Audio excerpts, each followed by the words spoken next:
Now for perhaps the most unusual moment in our tour. Do you know where I am?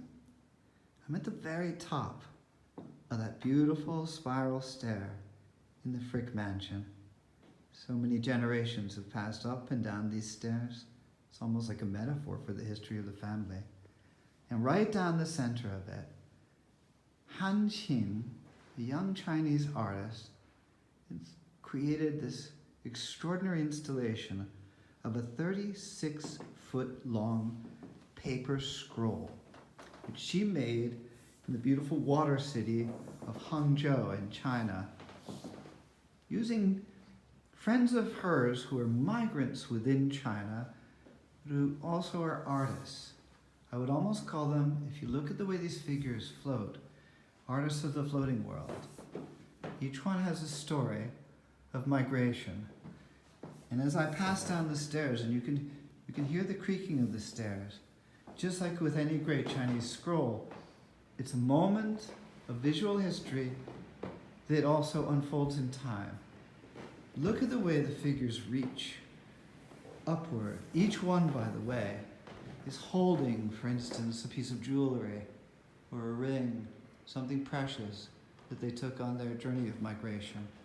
Han Qin used a form of art called cyanotype. She prepared this paper, this rice paper, very Chinese, with a special solution, and then they all struck poses, almost like dancers, on the paper while the sun burned their image into the paper as a cyanotype. When I asked her a little bit about her vocabulary, she told me an awful story about once as a young child almost drowning in Hangzhou, which is called one of China's great water cities. You do see that feeling of water and reaching and striving upward. To me, it reminds me a little bit of the great Gates of Hell of Rodin, certainly of Matisse, an acknowledged influence upon Han Qin's work. She loves Matisse's Blue Nude, just right around the corner from here in gallery number 1. And now that I've reached the bottom of the stair, the beginning of this scroll, which has never been seen before in the United States in a museum, look at the way it hangs there. How many times have I walked up and down this stair?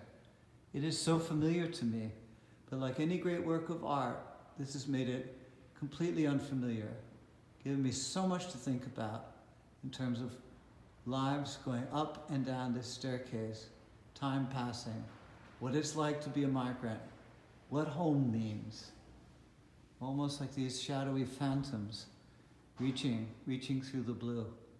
I can't think of better use of blue as a way, in a sense, up to the infinity of heaven.